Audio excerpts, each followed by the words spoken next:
off.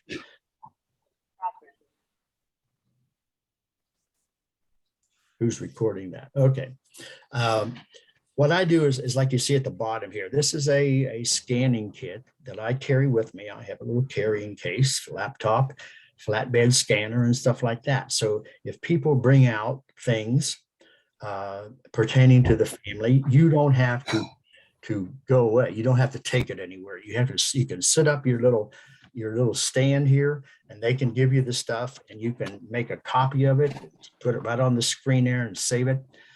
One of the things you need to do when you copy stuff, ask them about what it is, where they got it, what it means, especially photographs. You need photographs to be identified, okay? 9%, which is more than $1 billion. That investment is already paying big. Okay, who's online here? Percent of school corporations have raised teacher base salary. Damn it.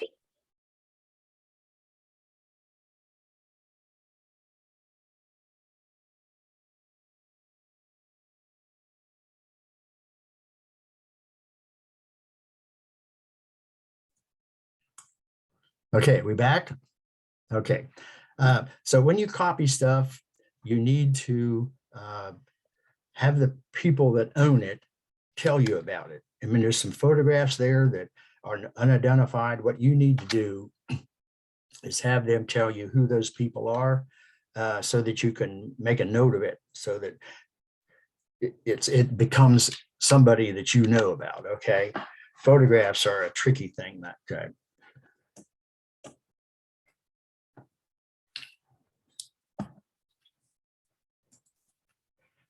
Okay, and then you go a little bit further.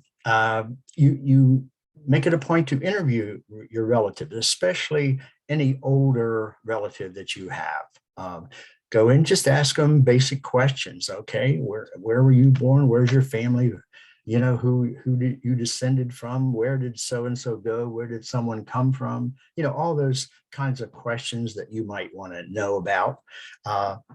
And you know, so you have a nice interview that you can use, review later on, and pull out the data from that interview and stuff like that. So that is a good thing to do right away.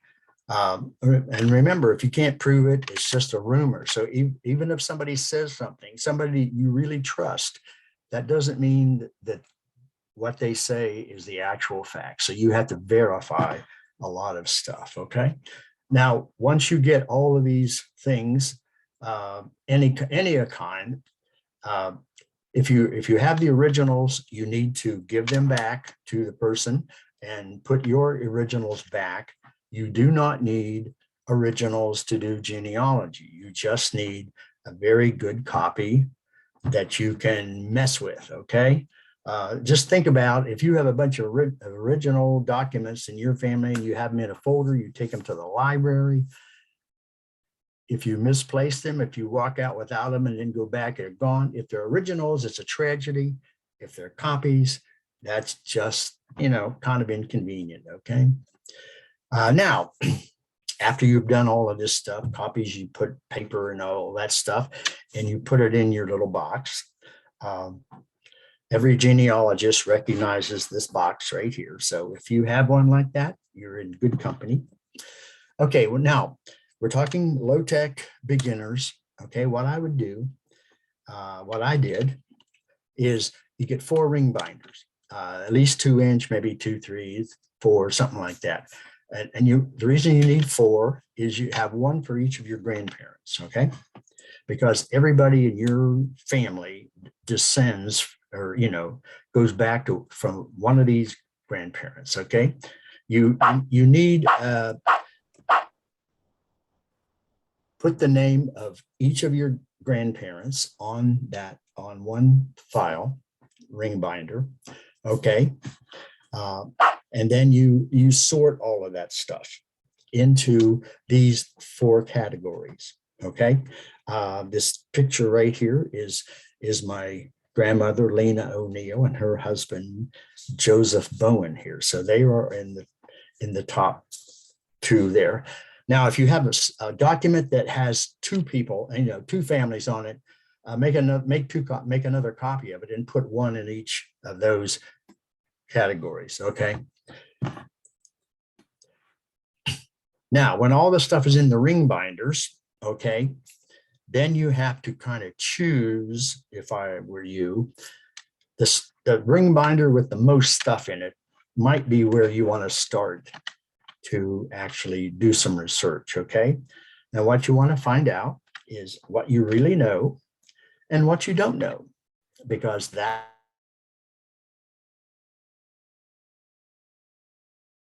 that's what is going to guide your research, anything you already have and what you already know. What you really concentrate on is the things that you don't know, okay?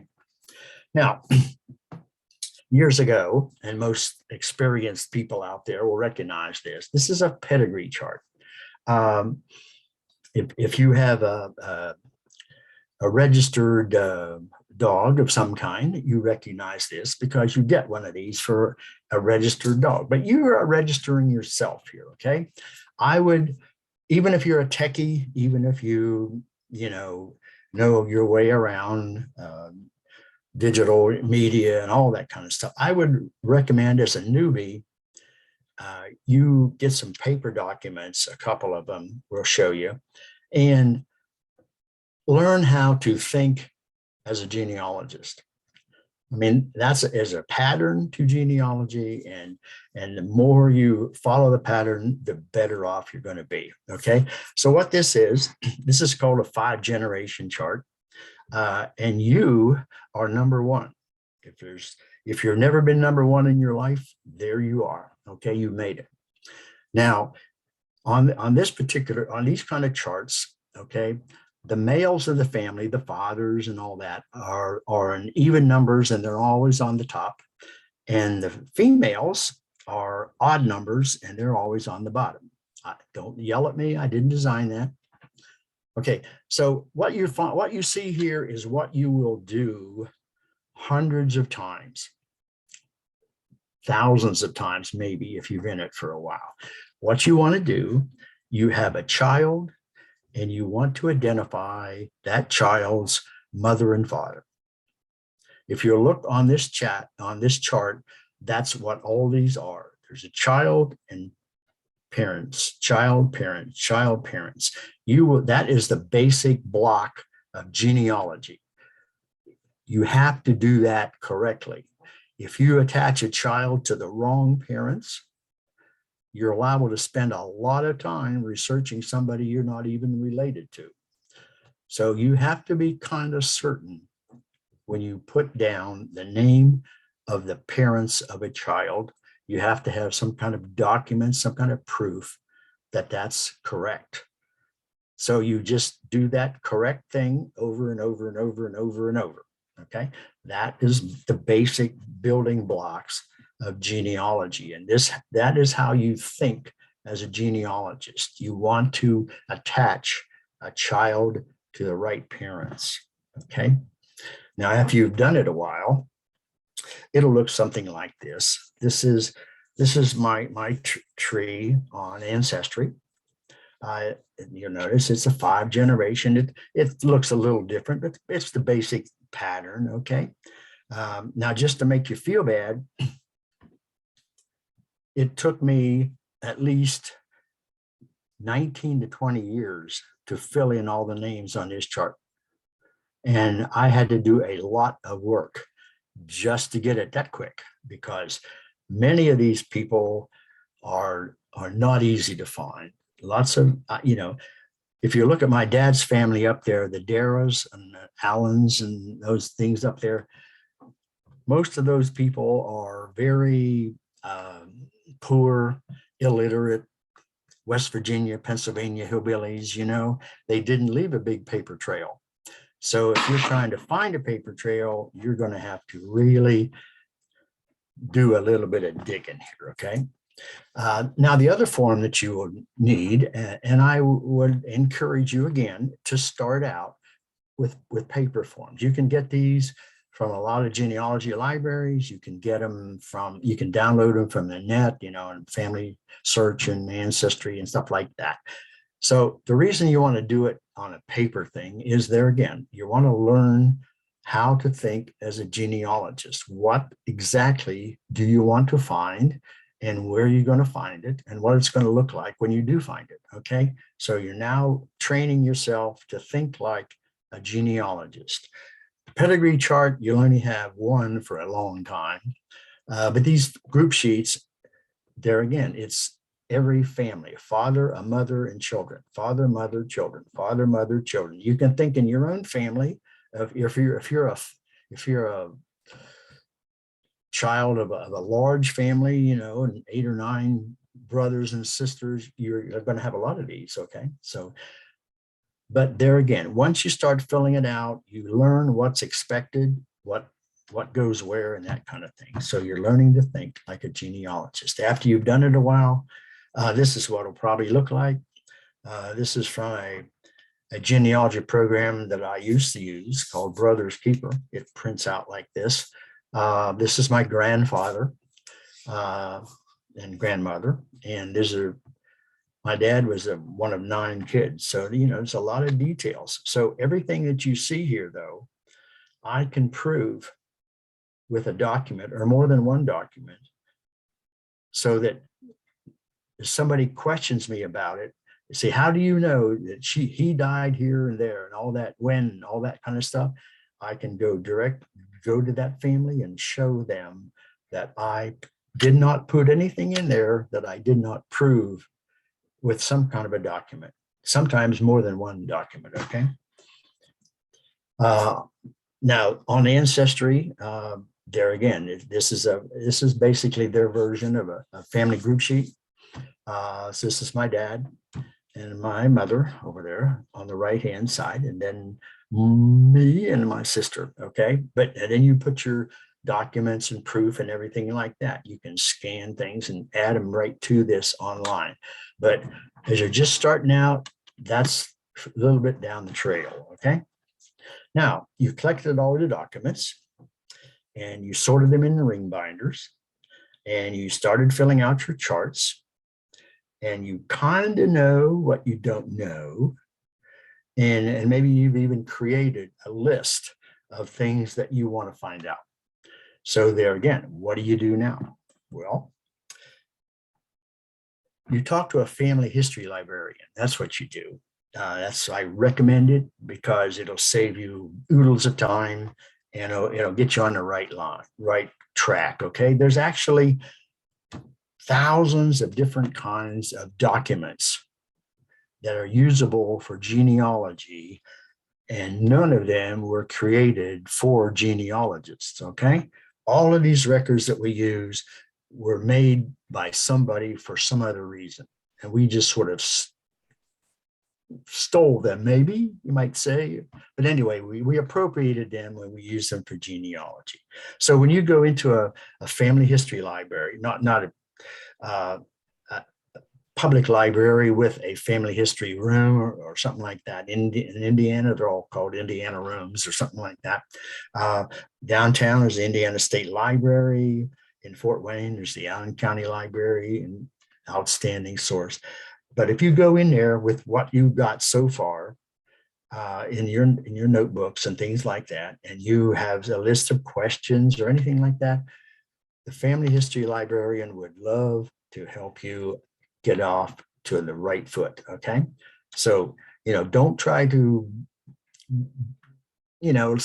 guys are macho, I don't ask for questions, but what you want to do is you do want to ask questions when you're just starting out. One of the things in genealogy you should never do is stop asking questions, okay? Now, a recommended thing to do is to do a census profile on all of your people, okay? Starting with your parents and grandparents and aunts and uncles and all that kind of stuff. What that means is you go to the federal census, which is which is online. It's on microfilm. It's all over the place. The librarian will show you how to do that. And then you look for your people, okay?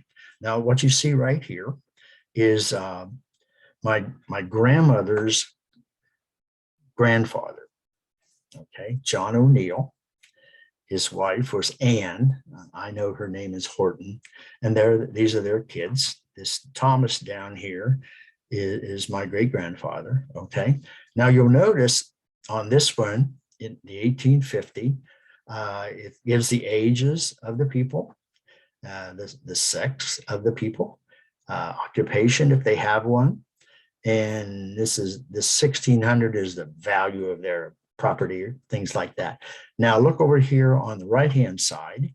You'll see that both John O'Neill and his wife Anne were born in Ireland. So these are two of my immigrant ancestors. And that's kind of one of the things that you want to look for as you go further back in time here. Find out who came here first from somewhere else, overseas, you know, foreign country most, because that's going to lead you to another research avenue. Okay, now as far as the census are concerned, the latest one that has been released is the 1940 census. There's a privacy issue, 72 years, I think. The 1950 is going to be released in April of this year. So we're interested in seeing that, okay? Now they go back, of course, every 10 years. When you get to 1890, there's tragedy there. The 1890 was destroyed. And I guarantee you that this gap between 1880 and 1900 is going to cause you some problems. It causes everybody some problems. Now, there is a little barrier right back here, starting with 1840 on back, okay? Those censuses, the only person identified by name is the head of the household. In this case, it will be John O'Neill, okay? So this 1850 is the first one that is out, that all the people in the household are identified by name and age and all that kind of stuff. So this is something that will take a long time, right? Okay, so you just pick out the family that you want to do first and do a census profile on them to learn how to do it. Have these family history librarian in, you know, whatever library you're in, have him or her show you how to do it. And then once you do like one or two, it's just going backwards in time. Okay, so that's a good place to start. Gives you all kind of good information. What you'll find is like this. This is the 1930, I'm sorry. Notice how much more complicated it is, okay? So there's a lot of data here for you that you have to transcribe onto your pedigree chart, your family group sheet, and that kind of stuff. This is a good way to get started on a particular family. Just do a census profile and then branch off from there. And then you have to do a birth, you know, what are called vital records, birth, marriage, death, and stuff like that. This is my birth certificate. You'll notice all kinds of good information on there. It tells where I was born, what year, who my parents were, and all that kind of stuff. And it shows who the doctor was that delivered me. It shows the pages in the county courthouse where this record can be found. Now you'll notice something here. I was born in 1939, but this particular birth certificate was not issued until 1945. I have no idea why my parents needed to get another birth certificate for me from in 1946 years later. I have a hunch that it was when I went to school, they had to give a copy of this to the school and they didn't have a way to copy it, okay? So these type of records, these birth, death are usually at the county, state or county health departments. A lot of them are now online. This is what is called a primary document. What it means, what a primary document means is it's a document, a record that was created right at the time the event happened by the people involved and people who knew about it. So this is kind of the gold standard of documents. This is what you kind of thing you want to find. That will be, and it's hard to overturn this particular information here. I got a story about that. I had a friend in the Air Force. His name is Jack Morrow. He was born about the same time I was, only he was born by a very old family doctor out in the middle of southern Texas. And this doctor, I don't know, the way he talked about it, he was like in the 80s or 90s. You know, he was still delivering babies, but he had a term that he applied to the babies, and he called them the babe with the last name of the family. In his case, Babe Morrow, B-A-B-E, Babe Morrow. This was kind of a thing that doctors used to do. So he recorded his birth certificate just that way. So when Jack wanted to go into the Air Force says, hey, they got his birth certificate and said, okay, your name's Babe. And he said, no, it's Jack. He says, and the Air Force says, nope, from now on, you're going to be Babe Morrow. So in 4 years in the Air Force, every record that was ever created about my buddy Jack showed that his name was Babe Morrow, because this was a primary document that the Air Force wouldn't accept any substitute for, okay? Now there's other types of documents. This is an obituary of one of my O'Neills. And these are great sources. You'll notice gives her age and when she died, who her parents was, who her children were, and that kind of thing. Brothers, she had a brother and sisters and things like that. These are great documents to have, but a caveat here. These are secondary documents. And that means it's not as good as a primary document. Because if you look here, okay, nowhere does it say who gave the newspaper this data. No, you don't know whether that person knew what they were talking about or they were just blowing off steam, okay? So some of this might be good, some of this might be totally wrong. So what you need to do on secondary documents, you need to try to get a little bit better information. You need to have something else, a primary document to back it up, good. But there again, secondary is a lower ranking proof document than a primary. So keep that in mind for everything you find, you know, paperwork, anything like that, okay? Family photos are really great to have. This is my dad. He was in the aviation engineers late in World War II. He got to Okinawa a week after they dropped the A-bombs. So he didn't have to invade Japan. I've always been glad of that. Okay. But anyway, photographs are great. But one of the bad things about photos is that people tend to not mark them up, not put anything on the back of them. They don't identify who all those people are and where they were and what they were doing or any information about it. So if you have an old photograph and everybody who knew anything about it are already dead and gone, you're in bad shape, okay? So I want to encourage you, I do everybody, identify all your photos somehow. If you don't know who they are, try to ask some of your relatives and then either write on the back or if you print them out or something like that, add a caption that identifies the situation of the photograph. You'll be glad you did. Everybody else will be glad too, okay? You're liable to spend a lot of time in cemeteries.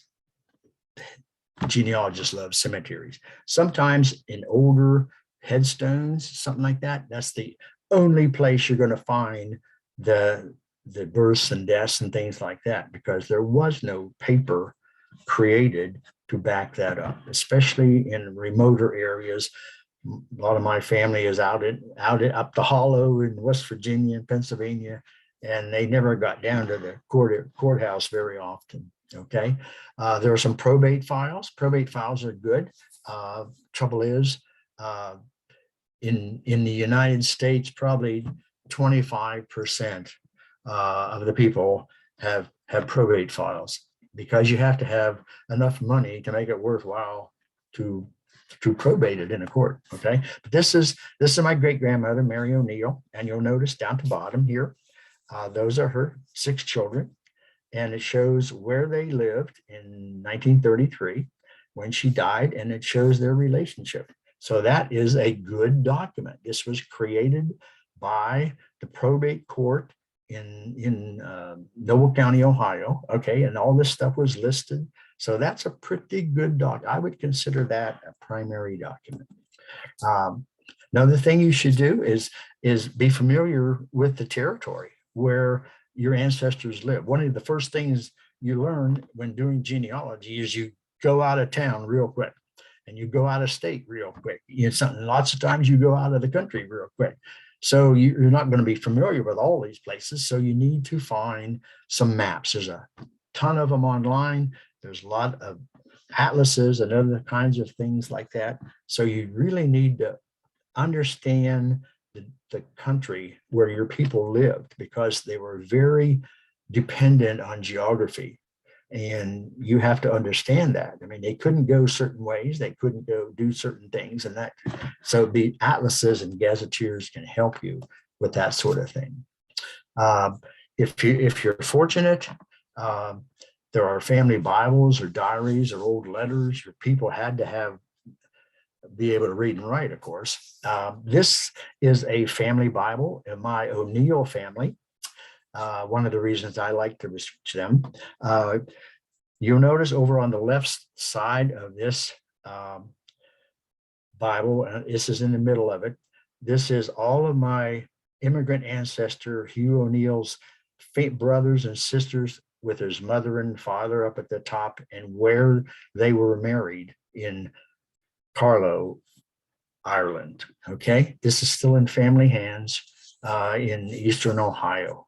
But if you're lucky, you'll find stuff like this, but there again, sometimes like this is the only written record, the only document of all of this stuff, these births and deaths and things like that, that as far as I know exist. So hope you can find some information like that. Military records are great. There's hundreds of thousands of Americans have served in the military since the Pilgrims have landed. Okay, and a lot of these records are good. They're good primary documents. They're in existence in military archives and things like that. So hope you can find some of these for some of your people. Don't forget school records. This is a permanent record card from me from Ohio County, West Virginia. Did you know that you could go to, or you can write or go to the school district where you graduated from and get this card, get this record on yourself, on your mom, your dad, your grandparents, if they went to school, your aunts and uncles, your cousins. I have a stack of cards that are about 2 inches high that I've grabbed from various school districts around the country. It's very good information. A lot of good things you forgot on yourself. Naturalization and immigration records. This, you may not go into this right away if you're a beginner, because it might take you a while to go back far enough to find your immigrant ancestor. Most of us have one, unless you're a Native American or African American. And so, these records, handwriting can be a problem. Not everybody was a Spencer handwriting expert, But there again, that's one of the things you're going to have to deal with if you do that. One of the things I get all the time especially from non-genealogists, why do you do that? Why do you go down and spend all of those hours looking for dead people when it doesn't matter to anybody? I tell people, well, it matters to me. Okay, this picture here is a photograph from 1905. This is the same family that was on the first slide, my grandmother's family, O'Neill. My grandmother is this lady here in the middle with the broom. I don't know what she's doing outside with a broom, but anyway, that's the same people here. This house was built in 1835 by my ancestor, John O'Neill. You saw him earlier, his record earlier. It was in family hands until 1966. And when the last of my grandmother's family died, and they family sold it. Okay. Question: why do you do it? Well, it took me a while to figure it out, but here's what I came up with. For one thing, it's intellectually challenging. Once you get out of school, depending on your job or something like that, you look for intellectually challenging things. If you're into crossword puzzles or interested in mystery novels and things like that, genealogy is about the biggest puzzle, the biggest challenge in that kind of a thing than you'll ever find. So it will keep you on your toes, and it will make you hop around and use every brain cell you possibly have. Okay, so it's intellectually challenging. Okay, and it's emotionally, to me, I think it's emotionally satisfying. Those of you who have been doing it for a while,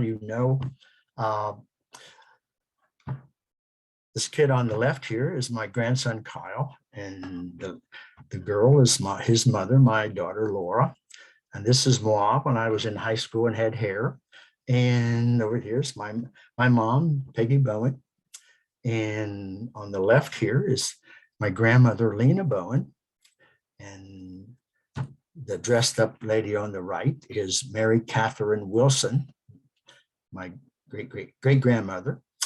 And this is on the left is her dad, William Wilson. And on the right is his dad, Michael Wilson. Michael Wilson's father was in the Revolutionary War from Maryland. And I'm in the SAR from him.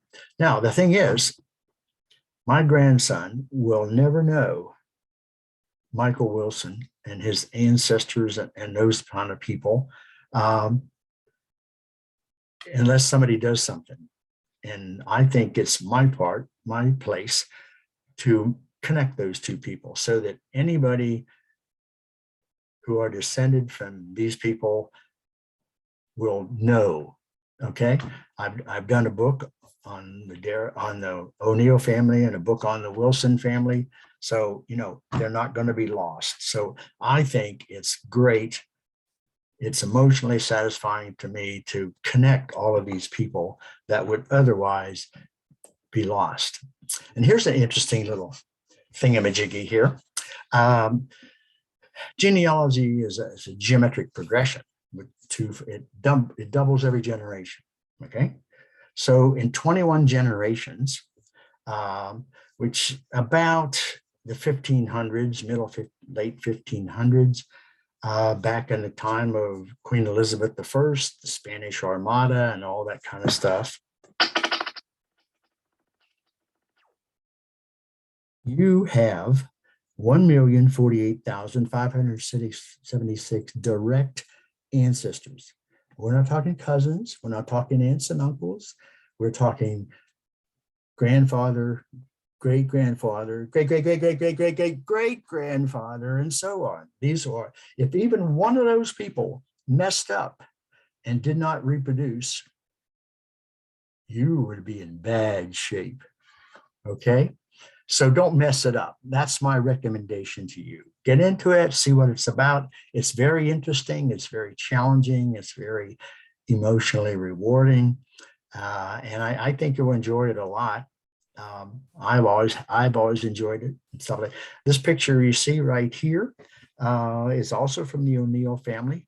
This tall guy here on the back row, the second from the left, is my great uncle, Drewley O'Neill. It's my grandmother's brother. He served in the 19th Railway Engineers in France. This picture was taken in Nevers, France. How do I know? Because his relatives wrote on the back of the original picture, which I have, about all that information. Okay. Now, did I accept that as true? No. I verified it. I had to verify it with other records, government records, and other kinds of things. But still, it's a very good thing for me to have. I like to look at this picture. Okay, I guess we're at the questions and comments area. So let me stop sharing. Okay. And we can go back. Do you want me to read those or recap that for you? Yes, go ahead. We didn't have a lot of questions. Let me tell you where people called in from. We got California, Washington State, Kentucky, Rush County, Indiana, Arizona, Missouri, Charlottesville, and Southeastern Indiana. Hello to Becky and Bonnie and Gay and Dennis. Thanks for attending. One of the questions we had was, because of COVID, are the record centers going to be closed, or are they cutting down their hours, and are there alternatives? It's kind of an up and down thing. Like the Indiana State Library is open, the Allen County Public Library is open. Most of the public libraries in Indiana are open. You're just going to have to call and see what their hours are and what their alternative services might be. There's an awful lot of things online that are, of course, available 24/7. So yeah, you're just going to have to call where you're interested in and see what their particular situation is. Okay. Another question, this came from me, and you did mention the 1950 census that comes out April 1st on April Fool's Day this year. Right. And I know that those records will not be indexed, so you can't search by a name on April 1st, but do you know how long it will take people to get that index fully? I have no idea. Okay. You know, like Ancestry and Find My Past and all those people are chomping at the bit to be the first one to get online, because that's going to generate a lot of business.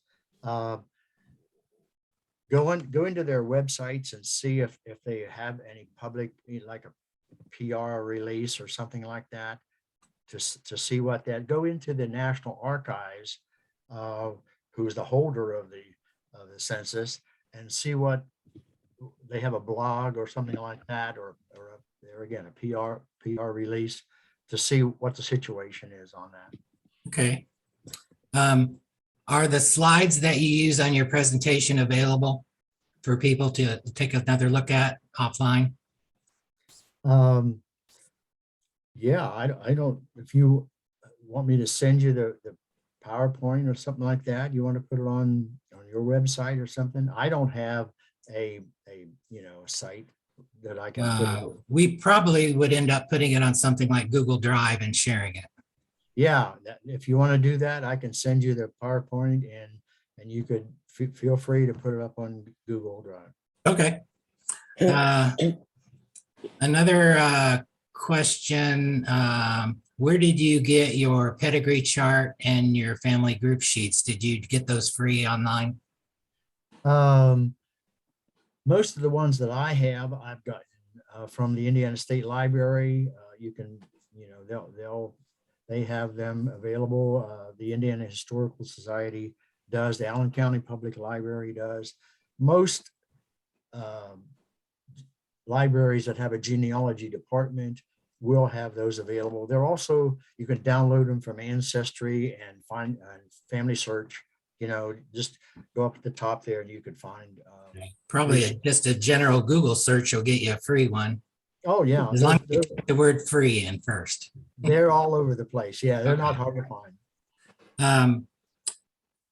I know that if somebody decides to get a cremation and they don't put a headstone out, because of COVID, some people can't afford to put even an advertisement in the paper. Everything costs money. It costs money to come in the world.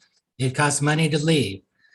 That can cause a problem in the future for genealogists. Do you see that happening? Okay, state law requires a death certificate and a burial permit and stuff like that. So even though there's no headstone or anything like that, the cemetery is going to have a record of the interment, okay?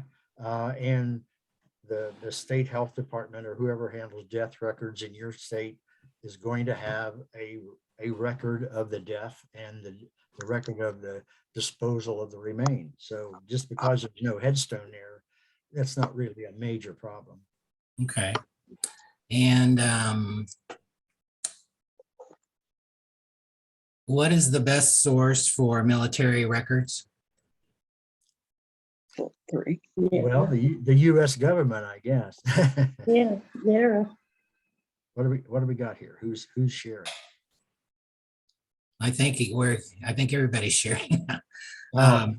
Okay, military records are basically US government records. So you're going to be the National Archives in Washington or the National Personnel Records Center in St. Louis. The state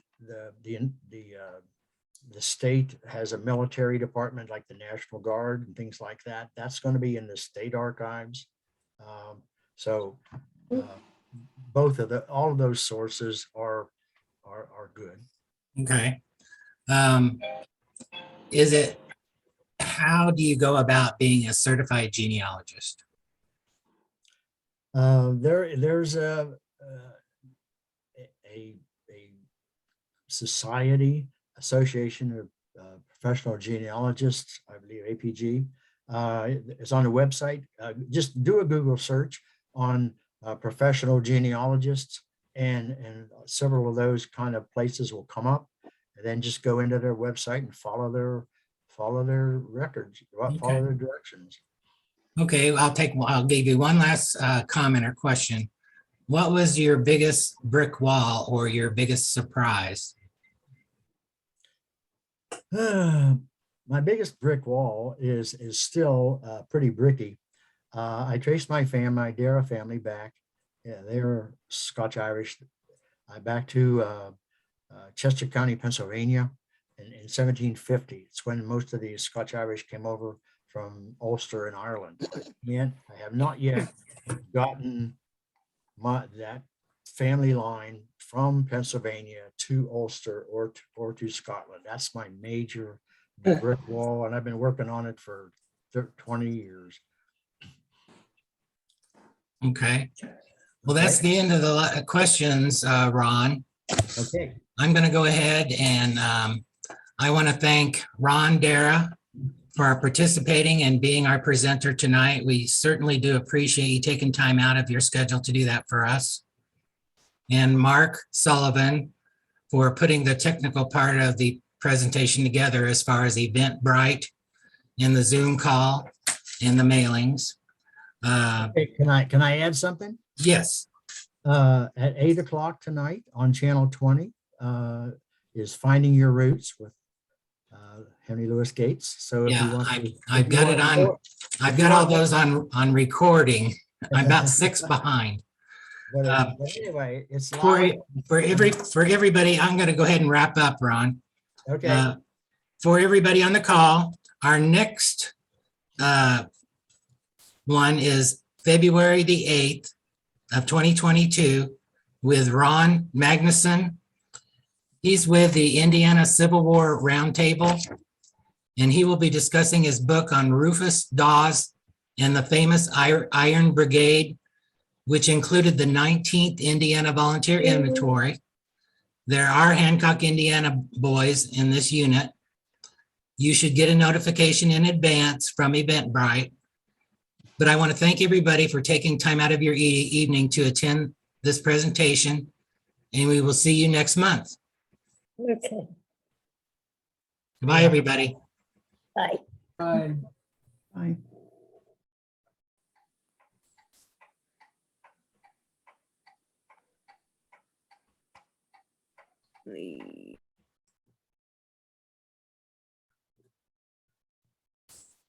I have a question. If I wanted to ask you questions, is there any way to contact you, Mr. Kester? Me? Yes, Can you hear me? yes, I can. Right. If I I have can, a I can question, give you my email address, okay. Yes, mkester Okay. @prodigy.net, Prodigy. PRODIGY Right, okay, yeah, I thought so, okay. .net. Do you have any, for African Americans, it's not easy for us to go back as far, obviously. Correct. Are there any special, any special sites that we can go to for African Americans? That's probably a Ron question. I'm not really positive on that. I do have African Americans in my line, but they're recent additions. Mhm. And so they're people that I haven't went back on yet. And so I know there's certain, when you get back to the certain censuses, then you switch over to the slave enumerations and you have to go that route. The show that Ron was talking about, when they have when they didn't do their shows on Black people, the sources are very different as they start going backwards. And that would be a good show to watch to take some notes, to get some ideas on what records that you need to look up. And that's tonight at 8 o'clock, which is. Yeah. Okay, But coming up. they'll probably repeat some of those shows. Mhm. And the guy that runs it is very knowledgeable, but he does have a team behind him Can we list dates? that does research for him and Oh, does the DNA. So it's an excellent show. I put it on record. So like I said, I'm about 6 shows behind. I have helped several people with their ancestry, and that's why I said I won't do it. No, I actually did it, and it was, besides my own and several people, I said, no, I'll show people how to do it. A lot of the things that he went over was a review for me, but I'm interested in, I'm with the Gary Historic and Cultural Society. I would like to start offering classes on how to do this. And I thought maybe certification would give me more credibility. It will. So that's something I'm interested in. The 1890s, 1890 was a very crucial period in my family. Is there any way to there's no work around that at all because those records were destroyed? I 1890. think there's partial records for those is what I understood, some fractured records or papers that people have put together. You're going to have to do Google searches on that. Okay, yeah. Okay. I wasn't so lucky when I started in 1990 because there was no computer. I had to drive everywhere. I had to go to cemeteries. You're going to have a much better time now researching hard to find records on Google. You just have to be smart with your searches. And when you get things in your search that you don't want to see, you need to put a minus sign in front of that word, and then it'll eliminate that from your results. Oh, right, okay. Yeah, I don't know if you know how to do that. I need to do a presentation on Google searching. Okay, yes, I've been doing this about 8 to 10 years, so Okay. it's I still have a lot to learn, but I'm very patient. I'm retired, so it's okay.